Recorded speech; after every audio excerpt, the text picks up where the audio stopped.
시청자 여러분 안녕하십니까? BOA 뉴스투데이 시작합니다. 미 국무부는 한국을 방문 중인 스티븐 비건 대북 특별대표의 북한 접촉 가능성과 관련해 발표할 만남이 없다고 밝혔습니다. 앞서 비건 대표는 조속한 미북 실무협상 재개를 희망했는데 북한은 미국을 비난하고 나섰습니다. 이현철 기자가 보도합니다. 미국 국무부의 모건 오테이거스 대변인은 브리핑을 통해 스티븐 비건 대북 특별대표의 북한 접촉 여부에 대해 선을 그었습니다. 한국을 방문 중인 비건 대표는 북한과 접촉할 계획이 없다고 말했습니다.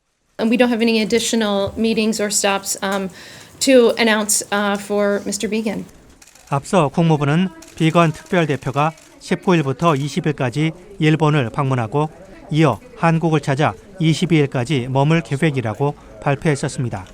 그러면서 비건 대표는 이 기간 최종적이고 완전히 검증 가능한 북한의 비핵화에 대한 조율을 강화하기 위해 한국과 일본의 당국자들을 만날 것이라고 설명했습니다.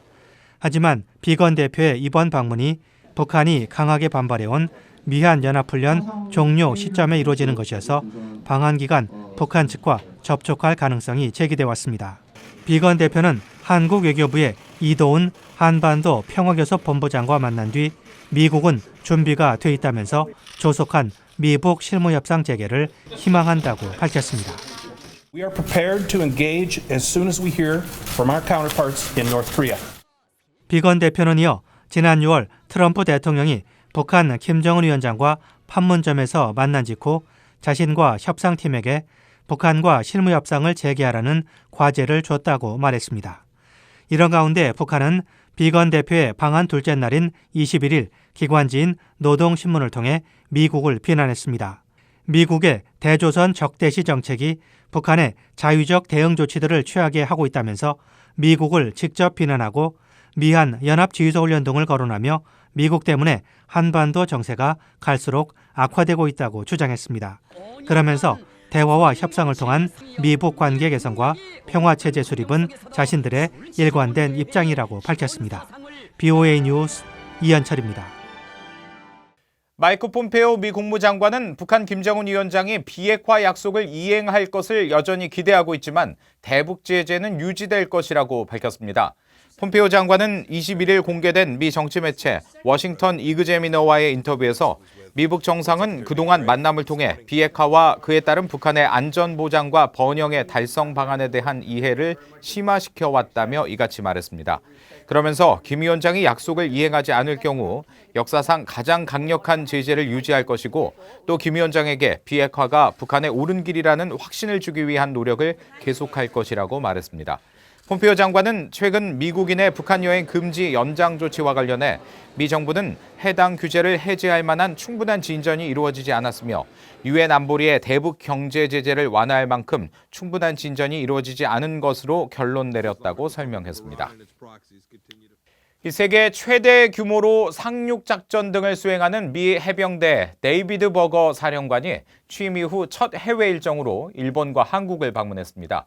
이 버거 사령관은 일본 방문에서 한일 관계 악화에 대해 우려를 표명하고 우방 간 군사정보 공유의 중요성을 강조했습니다. 이조은 기자의 보도입니다. 취임 후 첫 해외 순방에 나선 데이빗 버거 미 해병대 사령관은 일본 방문 중 열린 기자회견에서 동맹국인 한국과 일본의 관계가 악화된 데 대해 우려를 표했습니다. 미국과 한국, 일본에게는 북한 문제 등 직면한 도전 과제가 있다는 겁니다. We should all be concerned when part of an alliance, any part of any alliance, has some challenges. I am confident that the right leaders are talking. I am confident that we all share a common view of the threat to stability in this region. 버거 사령관은 한국 정부 측에서 파기 가능성이 거론된 한일 군사정보보호협정에 대해선 군사정보 공유의 중요성을 강조하며 파기되지 않을 것으로 전망했습니다. But from a military perspective, it's important to be able to share information because each country has information that the other ones will need. And the ability to move that is very important from a military perspective. So I'm optimistic it'll get worked out. 그러면서 미한일 3국은 북한과 중국이 가하는 위협에 대해 공통된 인식을 갖고 있다고 강조했습니다. All three agree what the near-term threat is, and you highlighted it, from North Korea, and the long-term strategic threat to stability in this region in the world is China. All three of us agree on that. 한일 군사정보보호협정 연장 여부 결정 시한은 오는 24일입니다. 이때까지 한일 양국 중 어느 쪽이라도 연장 거부 의사를 밝히지 않는다면 협정은 자동으로 1년 연장됩니다.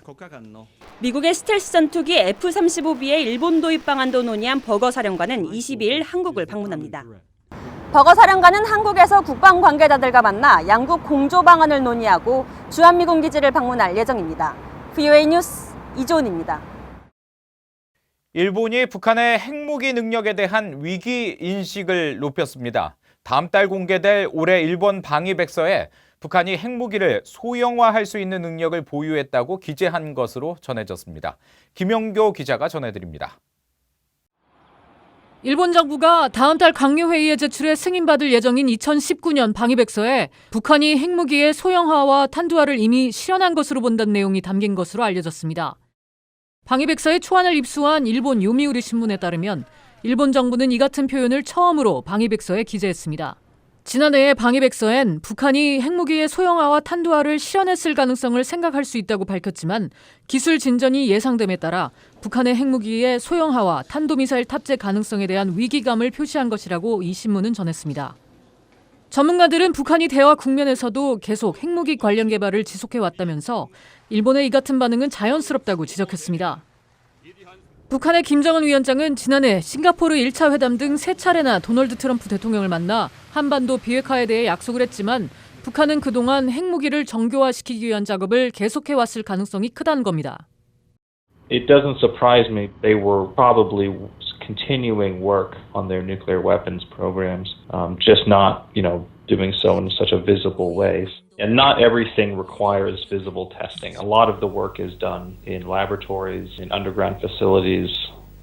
윌리엄스 부국장은 이어 북한은 핵무기 소형화 단계에 안착한 이후엔 대륙간 탄도미사일 ICBM의 대기권 재진입 기술에 집중할 것이라고 분석했습니다.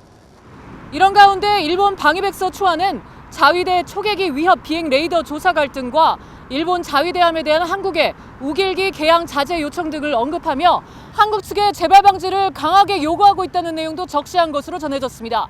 VOA 뉴스 김영교입니다.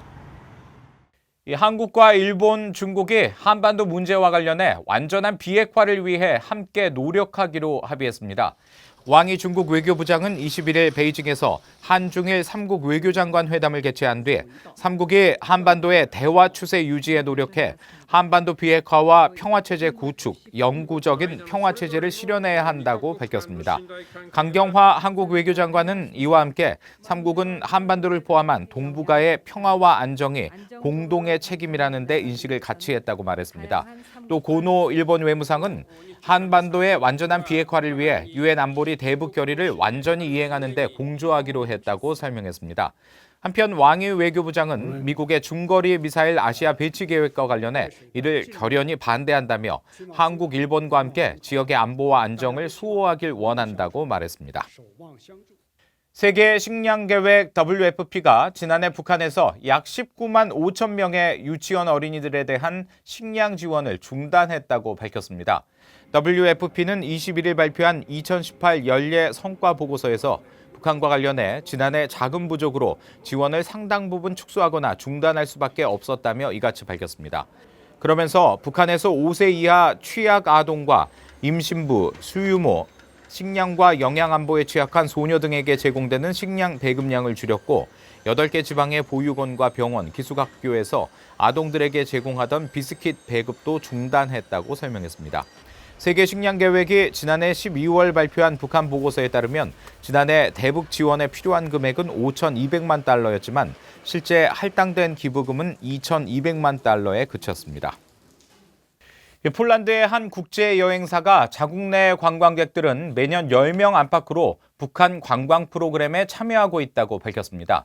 폴란드의 로고스 여행사는 20일 북한 관광에 대한 폴란드 내 관심 정도와 참여 등을 묻는 VOA의 질문에 10명에서 12명 정도의 소규모 그룹이 해마다 몇 차례에 걸쳐 북한을 방문하고 있다고 설명했습니다. 로고스 여행사는 북한 관광총국이 운영하는 조선관광에 소개된 국제 여행사 중 하나로 조선관광은 백두산, 칠보산 지구관광 등을 홍보하며 로고스 여행사 같은 서방국가 여행사들을 연계하고 있습니다. 이상으로 VOA 뉴스투데이 마칩니다. 함께해 주신 여러분 고맙습니다.